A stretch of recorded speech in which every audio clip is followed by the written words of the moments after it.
Hello, everyone, and welcome to phyloseminar.org. The current theme is pandemic analysis, and this is the second talk in a series of 4 talks on that topic. Please use the YouTube live comment box to ask questions. Today's speaker is Dr. Sarah Nadeau. Sarah just finished her PhD with Tanya Stadler at ETH Zurich, where she focused on genomic epidemiology of SARS-CoV-2 and HIV. Her primary interest is in teasing epidemiological insights out of genome sequence data. During her PhD, Sarah also worked as an ORISC fellow for the US Centers for Disease Control, developing bioinformatics pipelines for phylogenetic outbreak analyses. Sarah is currently wrapping up her thesis projects and keeping an eye out for open positions in public health. Welcome, Sarah, and thank you for participating. Well, thanks for the invite. I'm excited to speak today. Please just give a shout if you can't see my pointer. Okay, so in this talk, I'll give you an overview of a project we did in Switzerland, but along the way, I'll try to fit into this theme of pandemic analysis by highlighting some of the challenges in this analysis that I think are rather unique to the pandemic situation. And I hope to set the stage for the talks to come, which I think will introduce some cutting-edge tools to address these challenges. So over the past 2 years, I've been particularly motivated by the question of what effect did public health measures have on the Swiss epidemic? And in particular, I'm interested in this question over the course of the year 2020, because this is before we had available vaccines and before more transmissible variants of concern had been identified. So when we look at a picture like this, which is the trajectory of new cases in Switzerland over the year 2020, presumably, basically all of the changes in this epidemic trajectory are due to our behavioral changes. And of course, those behavioral changes are quite strongly affected by whatever public health measures are in place. So when we talk about public health measures, maybe it's also helpful context to understand some of the largest measures that were implemented in Switzerland. And I think these are quite similar to measures also implemented outside of Switzerland. So here on the 13th of March, 2020, Switzerland closed its border with Italy, which at the time was having a quite severe outbreak. And then shortly after that, the first of so-called lockdown measures were introduced. And this was on the 17th of March. And these measures were primarily designed to promote social distancing. Then already on the 27th of April, these lockdown measures were relaxed in a very staged way through time. On the 15th of June, we reopened most of our borders to Europe. And then on the 25th of June, a digital contact tracing app was made available. And throughout the whole year 2020, to some extent, regional authorities were doing manual contact tracing, although the efficacy of this policy through time is a bit unclear. But I think what's already clear by lining up this timeline of public health measures and the timeline of case counts is it's really hard to say already what impact specific measures had on the epidemic trajectory. For one, many measures were implemented simultaneously and lifted around the same time period. And for another, it becomes unclear what is even the implementation of a measure. Like, we don't know, for example, much about how contact tracing was implemented and where and when it was working best. So to quantify the impact of specific measures, I mean, obviously, maybe ideal would be to have some sort of experimental setup and do some direct measurements. And you can imagine doing this for some measures, and I think other people have. For example, you can measure the particle size of respiratory particles emitted by people wearing masks and not wearing masks. And you might be able to scale up these measurements to the population level and then make some statement about the impact of mask wearing on transmission. However, for other public health measures like travel restrictions and contact tracing, it becomes really difficult to think about what a relevant experimental setup is, how one would do direct measurements, and what relevance this would have at the population scale. So in this case, we fall back on observational data, and we need to do some modeling to get at the impact of these measures.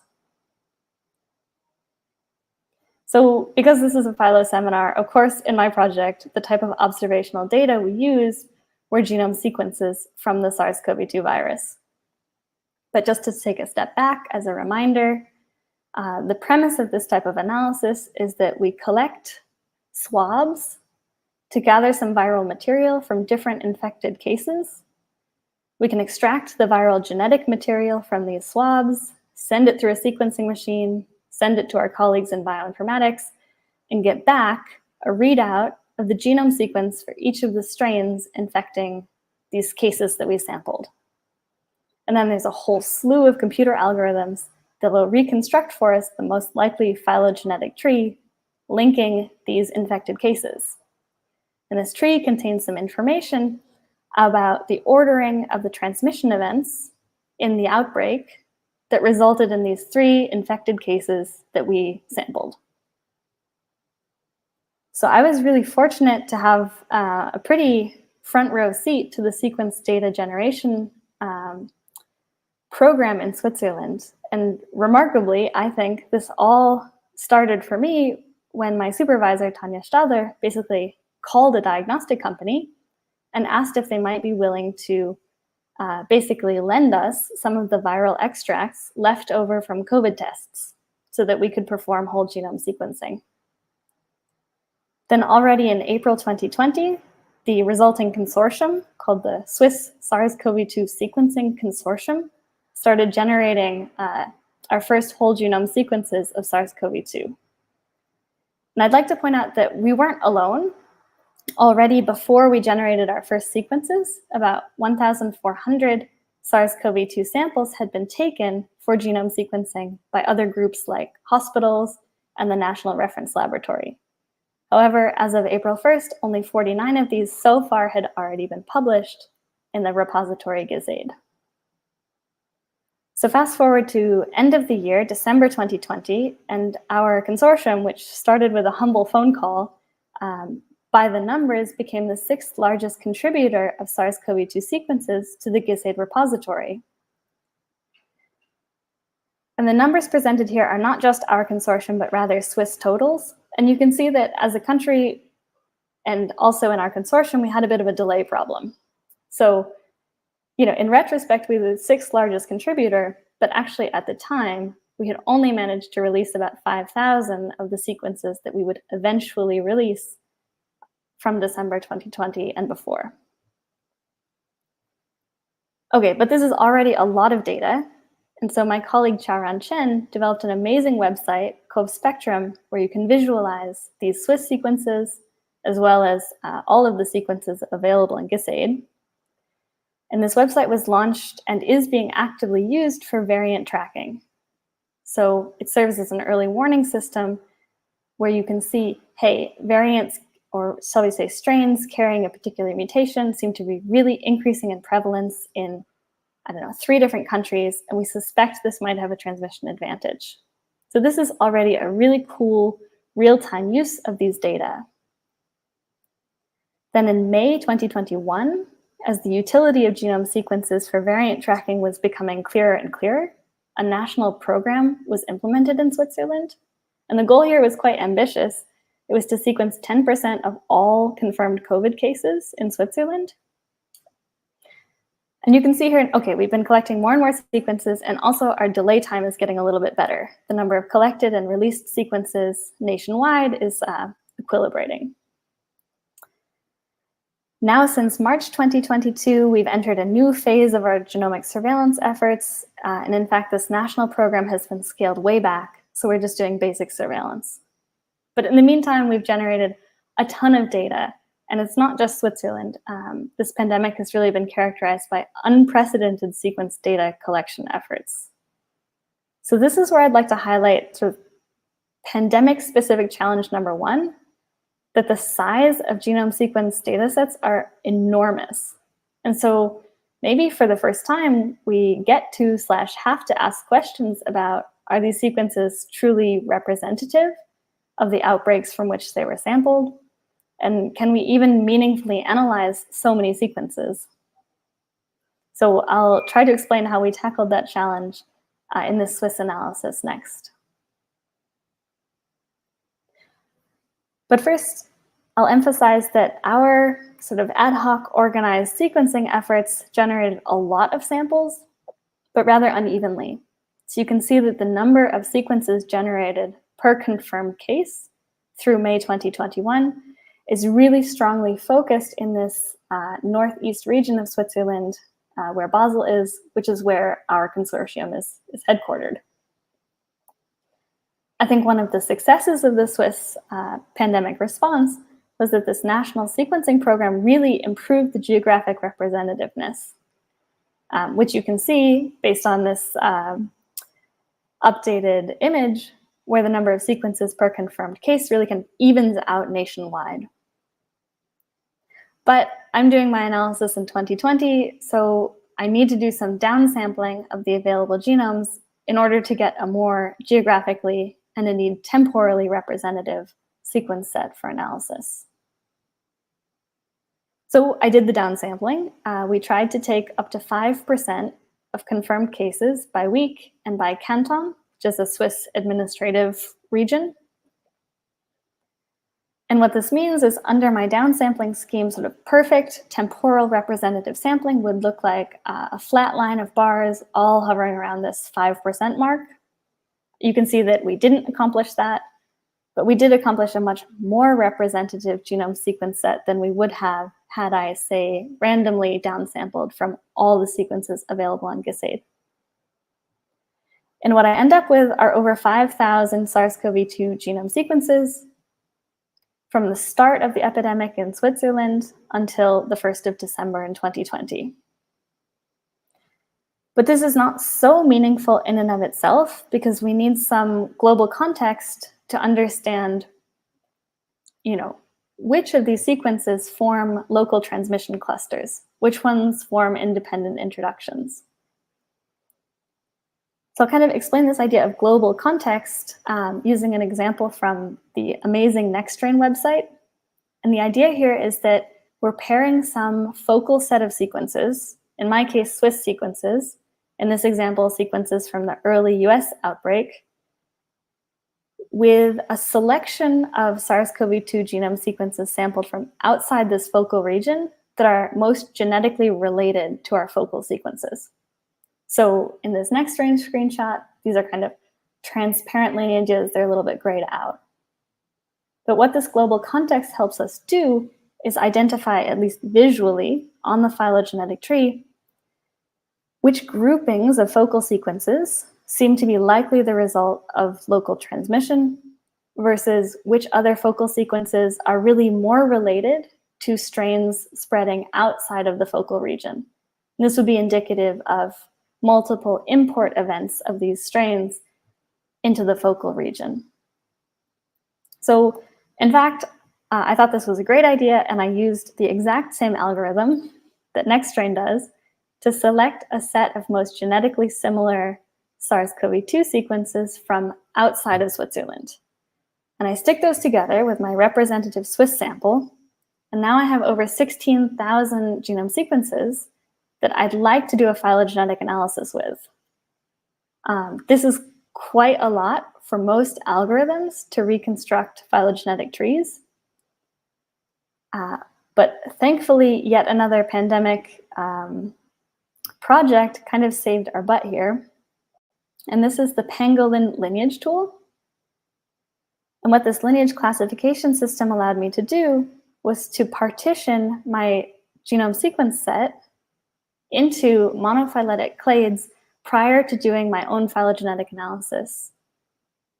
So in summary, someone else has built an enormous global phylogeny, and they've developed a naming system for various subtrees or clades, and I can use their tool to just assign my sequences to these various clades, and then I only have to resolve the phylogenetic relationships within each clade or lineage. So instead of building a tree out of 16,000 samples, instead I'm building trees only out of maximum 4,000 samples from my largest analyzed lineage. In total, we built 148 trees for 148 lineages, where the smallest tree had just 3 samples plus an outgroup. So this is now quite doable for at least maximum likelihood algorithms to reconstruct phylogenies. And in fact, that's what I did. And here I'm presenting to you 3 of the lineage phylogenies that I got back from basically stuffing this classified genome sequence data into the IQ tree software. And what I get out are phylogenies, here presented with branch lengths in units of substitutions per site. And you can see that for certain lineages, you get a pretty clear picture.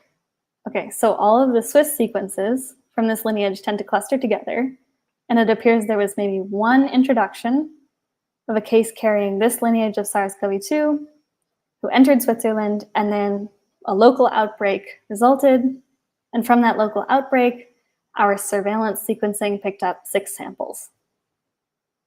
But for the middle phylogeny, the story is a little less clear, and that's because we have this huge pitchfork-like polytomy structure in the tree. And this means that we can't order the transmission events between these different samples.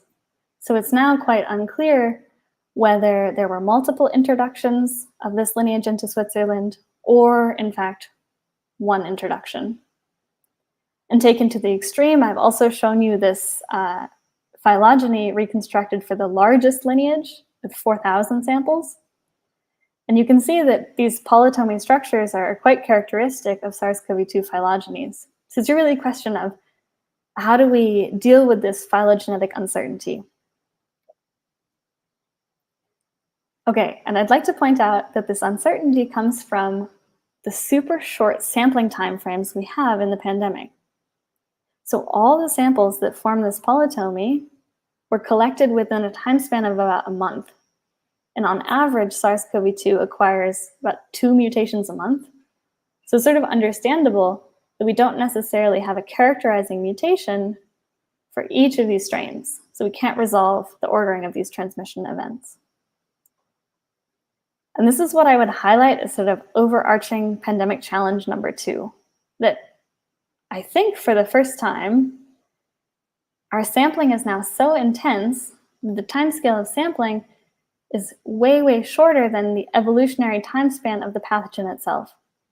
And this leads to quite a few existential questions about whether there's phylogenetic resolution to identify local transmission and introductions.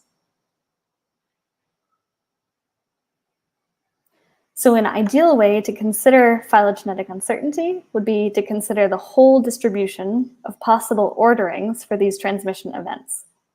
So to consider the minimum number of introductions, the maximum number of introductions, and everything in between that's consistent with the genetic data. I didn't do that. Instead, I used a faster heuristic method where we just consider 2 plausible resolutions of this phylogenetic uncertainty that are pretty close to the minimum and maximum plausible number of introductions. So instead of considering a whole distribution, I'm just considering 2 points that are pretty close to upper and lower bounds of that distribution. And if you're curious about the nitty-gritty, we can go into it later. But to illustrate more concretely what I mean is instead of considering the whole distribution of phylogenetic uncertainty, we instead consider 2 heuristics. One I call the many introductions heuristic, and the other is the few introductions heuristic. And under the many introductions assumption, I would basically split off every Swiss clade descending from the polytomy into its own separate introduction. So we would say there were 3 introductions based on this phylogeny. But under the few introductions heuristic, another consistent explanation of the genome data would be that we group all of the Swiss clades into a single introduction. So for every lineage phylogeny, I applied these 2 heuristic protocols to tally up basically how many introductions there are, and I end up with this upper and lower bound, or near upper and near lower bound, on the number and size of introductions. Sarah, can you describe, you've made it clear what they're sort of meaning to do. I'm just curious, what is it actually, what is the output of this heuristic? Is it a labeling of like the internal nodes of the tree, or is it something else? It's a partitioning of the Swiss genome sample set. So we partition it into these independent introductions. And under one heuristic, I've said, okay, samples 1 and 2 are from introduction 1, or rather 3. Sample, I should do them letters. Right, that's fine. But yeah, it's I think it's you get not, the point. It's not a question of like modifying the tree. It's like you're taking these, you're saying, okay, I know that there's no further phylogenetic structure in this polytomy, and I'm just going to draw a circle, like I'm just going to group them. Okay, thank you. Exactly. And we don't do any phylogenetic dating or resolve these polytomies in any other way. Okay, cool, thanks. Yep, you can basically see all of this as a data pre-processing step, just to get at which groupings of this Swiss sample set represent a separate introduction with its own resulting local transmission cluster. Thanks. Cool. Okay, so that was actually a pretty nice summary of where I wanted to pause and say, okay, what now? What we have are these near upper and lower bound estimates for the partitioning of samples into introductions. But what we actually want are to make statements like how many introductions did the Swiss border closure policy prevent or avert, and how much transmission did Swiss contact tracing programs prevent. So to sort of get from A to B, we have to start making lots of modeling assumptions. And I would say this is kind of pandemic-specific challenge number 3. I'm really not interested in resolving exact phylogenies for each of these Swiss transmission clusters. I think I'm more interested in what kind of epidemiological statements are supported by the data and robustly supported. So if I had a super fast, perfect way to integrate over phylogenetic uncertainty, I would do it in a heartbeat. I don't really care what these phylogenies look like. Okay, but what we actually do to address that challenge are make a whole bunch of assumptions. The first one being, we need some way to correct for the probability that an introduction each week doesn't get sampled, doesn't show up in our surveillance sequencing efforts. And this is particularly important because there was quite some variability in local control measures. So a traveler infected with SARS-CoV-2 who enters Switzerland is more or less likely to be able to found sort of a local outbreak depending on what the local control measures are. So we need some way to tease apart the impact of local control measures as opposed to the actual border restrictions. And we do that under a birth-death skyline model. And I'll gloss over the details here because we actually fit this model kind of to answer my second question about contact tracing and reuse the results for this analysis. So mostly what I'd like to communicate here is that we have a model under which we can estimate the local reproductive number, called RE, through time. And this describes kind of the number of new infections each infected individual is expected to produce through time, and this can vary. Okay, and then given that estimate, we can calculate the probability that a lineage introduced into Switzerland each week goes unsampled until the end of our sampling period. And this is just an equation taken straight out of the Stadler et al. Publication. So basically, given some summary statistic of local control measures over time, this reproductive number, we can back calculate how many introductions we think went unsampled for each week, and basically scale the number of introductions we did sample by that estimate. So what we get as a result is an estimate for the number of total introductions per week.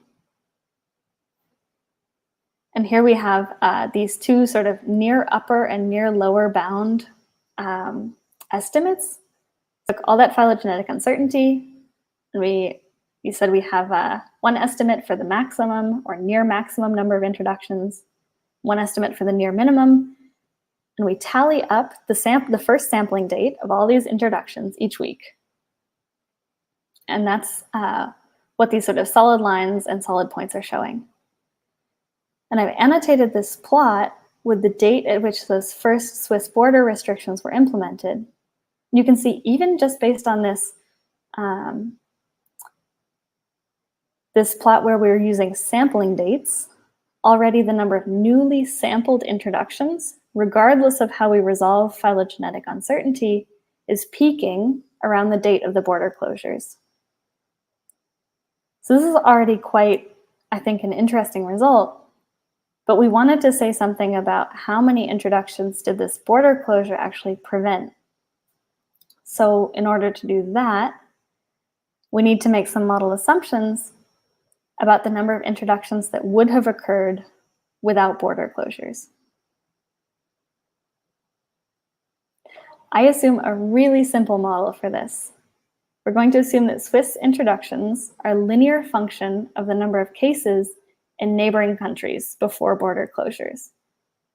So this is essentially saying Europe is a well-mixed epidemic.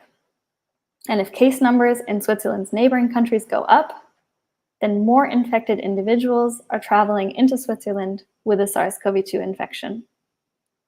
And then based on that fitted linear function, we can project the number of introductions we would expect after the border closures, given continuing trends in case counts in the neighboring countries. So I'll try to make that a little clearer using this figure. So here I've now added the model fits, where the uncertainty in both the sort of phylogenetic estimated number of introductions and these model fits is based on uncertainty in those reproductive number estimates.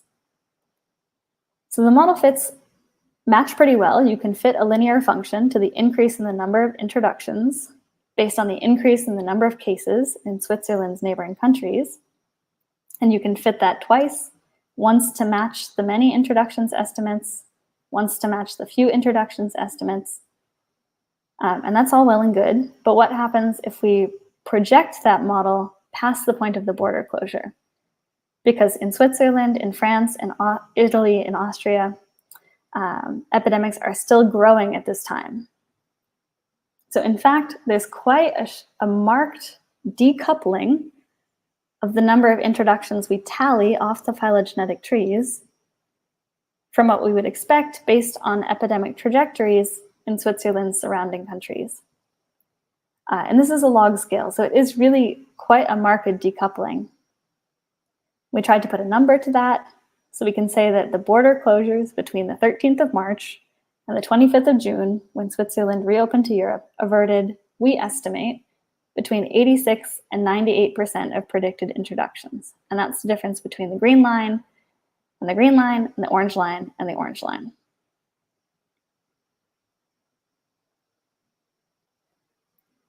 Okay, but what about contact tracing?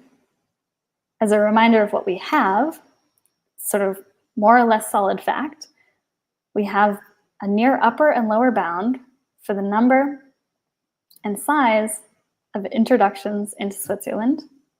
We want to know something about how much transmission contact tracing actually prevented.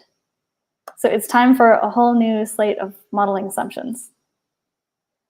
Basically, to get from A to B, we're going to assume a phylodynamic model. And I'll explain a bit what I mean by that. But what this model allows us to do is to relate these phylogenetic trees for each introduction to underlying transmission dynamics in Switzerland.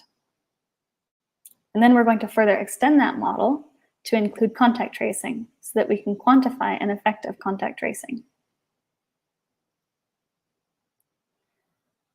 So I said I would explain a little bit about this phylodynamic model.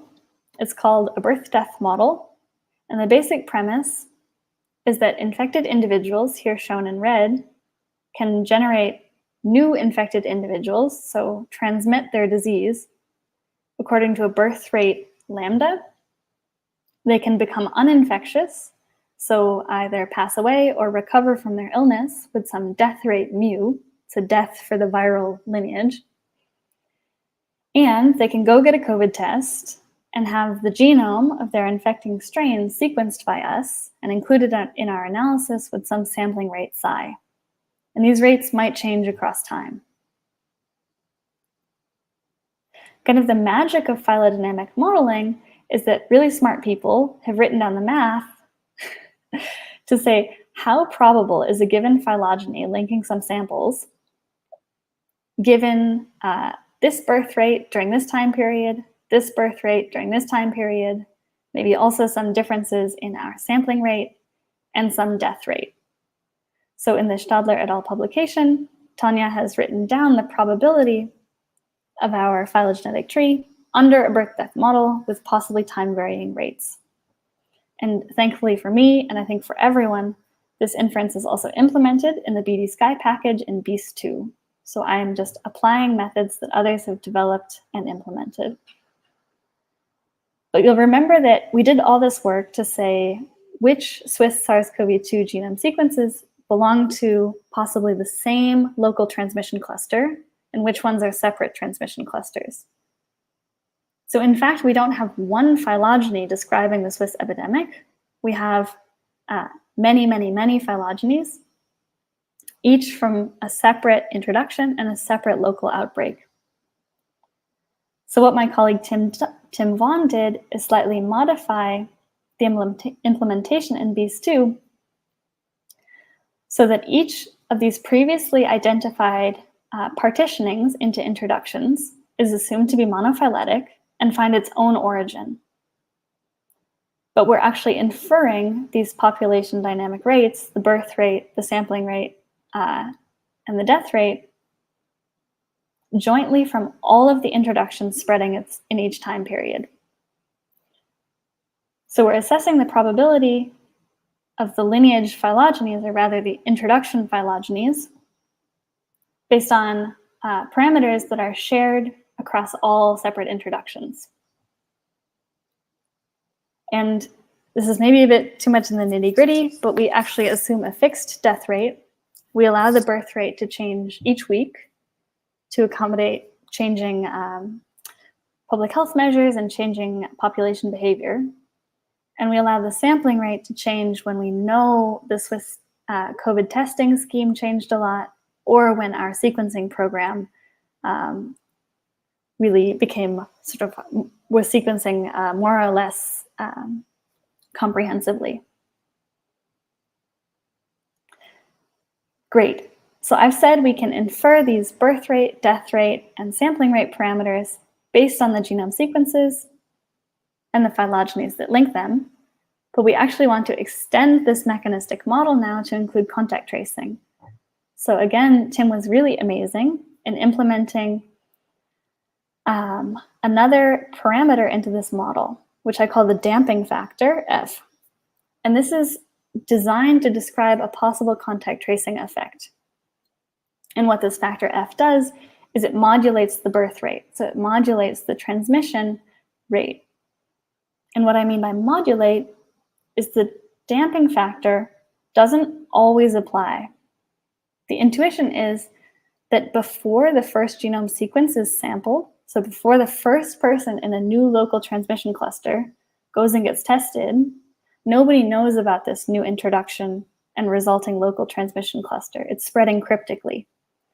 Only after that point, for each local transmission cluster, could contact tracers potentially start to track down close contacts and break these chains of transmission. So the signal to infer this damping factor F comes from whether there's a change in the birth rate after the first sample in each introduction is taken.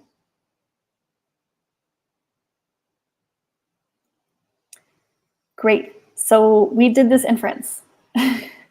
Just as a reminder, this damping factor F describes a possible contact tracing effect. We actually allowed the value of the damping factor F to change. We inferred one value for spring, one value for summer, and one value for fall. And the intuition here is that contact tracing may have been functioning more or less well during the spring and the fall when we had larger case numbers than in the summer, where it was theoretically feasible to call every infected individual. Because we're doing this inference in a Bayesian setup, we get to / have to specify a prior expectation for every parameter in the model. And for this contact tracing factor or damping factor F, we use a spike and slab prior, placing 50% prior probability on no effect, and then the remaining 50% prior probability is uniformly distributed between a very small effect and complete damping. So instantaneously, a local transmission cluster is stopped as soon as the first sample tests positive. So what do we infer for this contact tracing factor F in the 3 periods? Well, we get 2 different estimates because we fit this whole phylodynamic inference model to both possible partitions, or both plausible partitions of the sequence data, the Swiss sequence data. So we get one estimate assuming many introductions, and another estimate assuming this few introductions partitioning. And what you can see is that the inference in spring 2020 is completely indecisive. So depending on whether we've told this model that our Swiss genome sequences should be partitioned into many, many very tiny introductions that don't spread very far, or whether we've told it, no, actually there were very few introductions that resulted in massive local transmission, you get, obviously, I think, a very different answer about whether transmission slowed directly after the first case tests positive. So we think this, oh yeah? Sorry, do you mind? It's interesting though, like the few introductions means you have big trees, and there you have a low estimate of transition rate dampening. Right. We get a huge tree, which indicates that after that first sample tested positive, I see. Basically, transmission didn't slow at all, and there was this unconstrained outbreak. Okay. Yes, that does make sense. Because, right. Perfect, thanks. On the other hand, we're feeding in, okay, as soon as each case tested positive, that was the end of the line for that transmission chain. Thanks. Yep. And then, interestingly, we get a more or less consistent result in summer 2020, saying, yes, transmission slowed about 50% once the first sample tests positive. Or the first case, I should say, in each transmission chain we identified tests positive. And then, contrary to that, in fall 2020, we find, again, no signal for transmission damping, indicating that when the first case in each of these identified transmission chains tests positive, nothing really happens to the transmission rate. And this might be consistent with contact tracers being overwhelmed by the fall wave. We actually applied the same entire framework to data from New Zealand, which I haven't shown here, but we quantify basically a stronger transmission damping effect in New Zealand than in Switzerland, which I think is plausible, given that I think they did quite intensive contact tracing there. But I should note that this result is kind of subject to a lot of caveats. So we find a very unclear impact of contact tracing in spring 2020. We find that transmission slowed 35 to 63% in summer 2020. We see no or small impact in fall 2020. But this is purely sort of a correlative analysis. We don't actually know who was contact traced and who wasn't. So you could probably think of sort of confounding factors that might lead to a slowdown in transmission sort of later on in these different local transmission chains. But we think it's still kind of an interesting hypothesis to pursue. So in conclusion, I've sort of presented this narrative of a big pandemic scale analysis in Switzerland, where we addressed some challenges that I think are quite unique to the current pandemic situation, like huge data sets collected on very short timescales, where we don't really care about the tree at all, but we're desperate to make some sort of epidemiologically meaningful statement. And we tried to answer some of the questions that came with these challenges. For example, are sequences representative? Well, as long as we have kind of smart genome sampling efforts and we can downsample, or we have really good epidemic surveillance, so testing programs, maybe wastewater surveillance, we can do this downsampling and back construct a more or less representative sequence set. Then can we even analyze so many sequences? Well, this is becoming also more manageable given resources like the Pango lineage tool, and I think more will come on this topic in next talks about inferring really large SARS-CoV-2 phylogenies. So this is sort of, I would say, a manageable challenge. And the next challenge was that our desire for information is kind of exceeding the evolutionary timescale of the pathogen that we're studying, which leads to a lack of phylogenetic resolution. And again, depending on what you care about, this is sort of more minor or more major threat. But if we only care about population level processes, given we have efficient ways to integrate over phylogenetic uncertainty as a nuisance parameter, then I think we can still try to make robust statements at this population level. And I believe there's more on this topic to also come in the next talks. And then finally, as I said, we're desperate to make statements at the population level. So in this project, we quantified the impact of border closures and contact tracing, subject to a bunch of modeling assumptions. And we'd be keen to see basically how these assumptions and how these results stack up to other analyses. And I think one avenue forward would be to perturb these assumptions in our own analysis even further to see if we can get consistent results.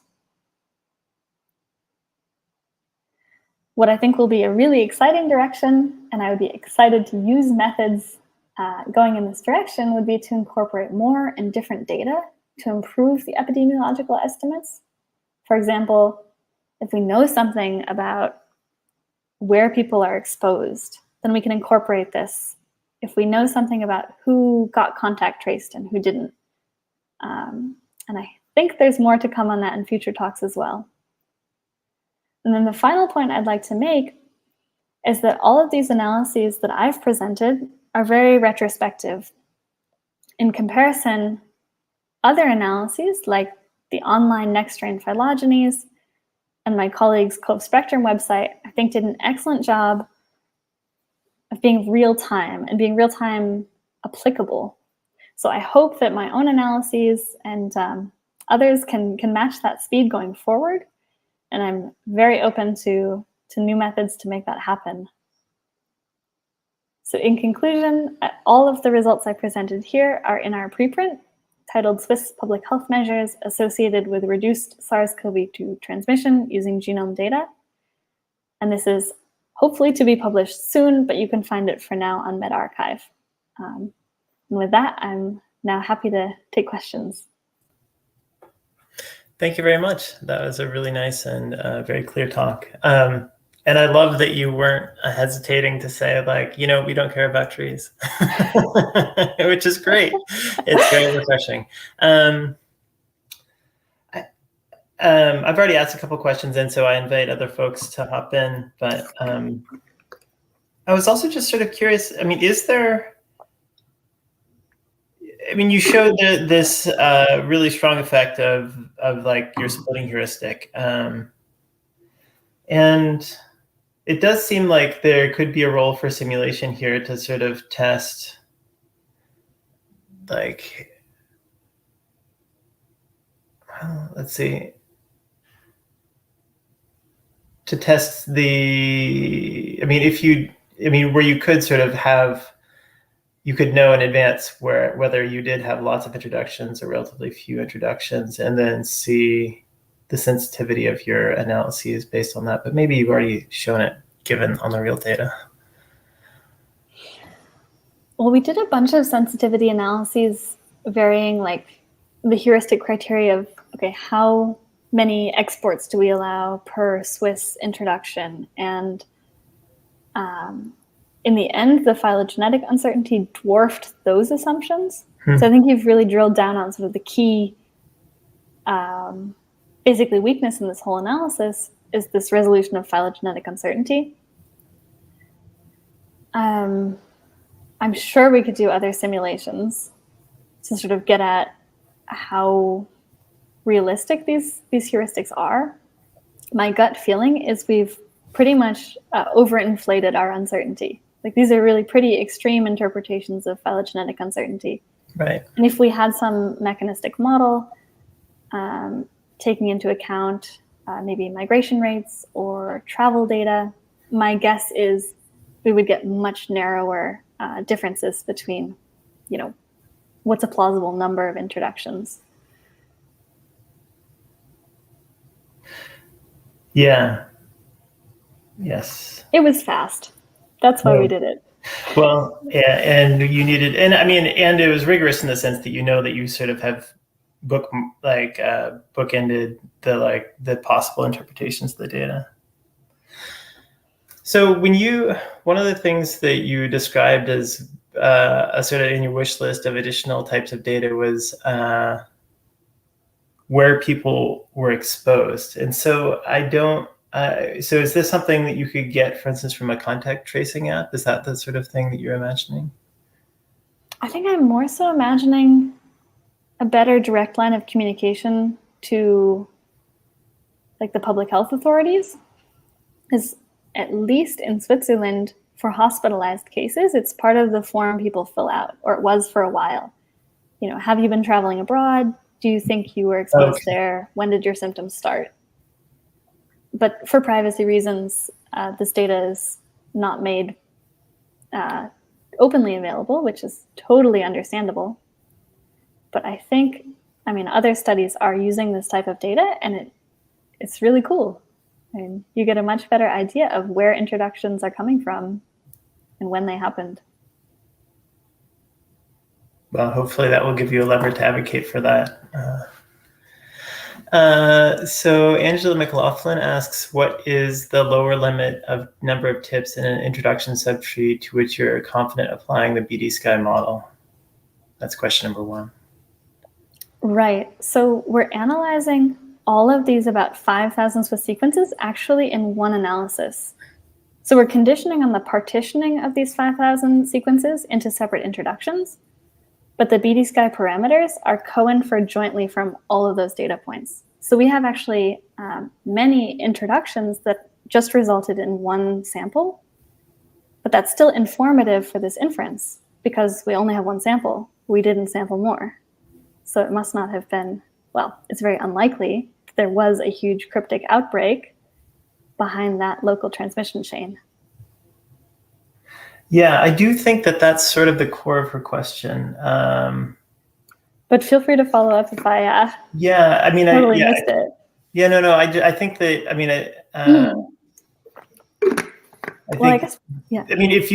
think you answered it, at least from your perspective, that if you even have a single tip, that's informative. And that does make sense to me.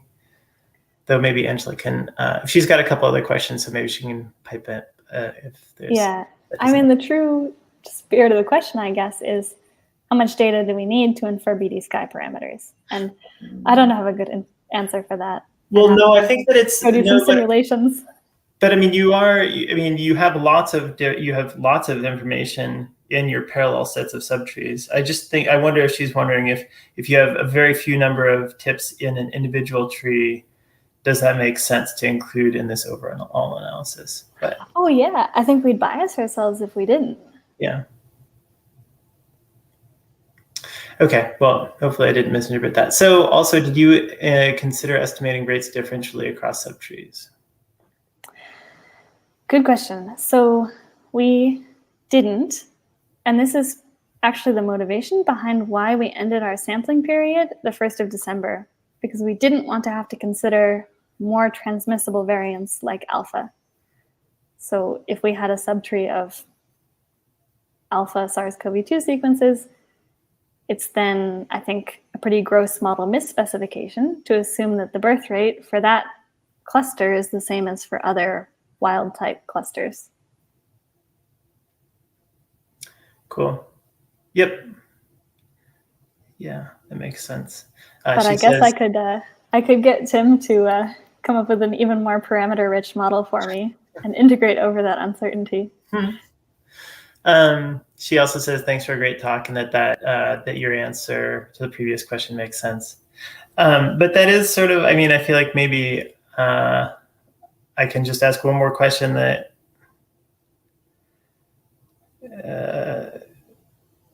that's sort of spurred by something you just said, which is that, okay, now we have all sorts of different variants with different transmissibility, recombinants, blah, blah, blah, blah, blah.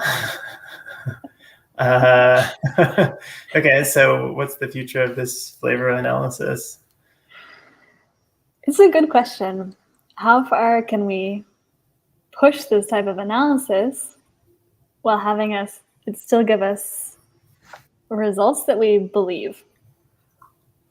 I mean, I think my favorite type of results are the ones that are pretty obvious from some summary plot of the raw data. And we've already exceeded that.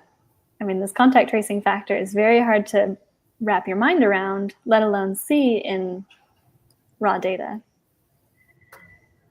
So back to your question, how far do we push this type of analysis? What's the future for it?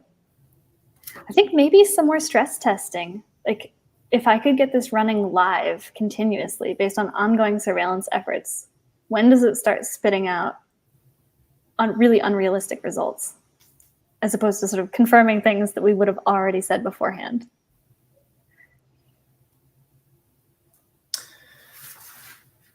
Yeah, I mean,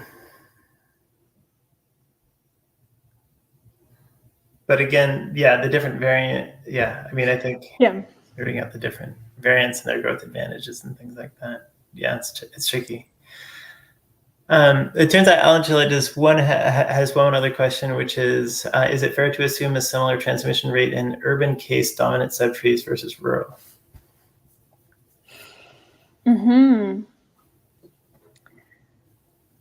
I don't know enough about the epidemiological situation to say.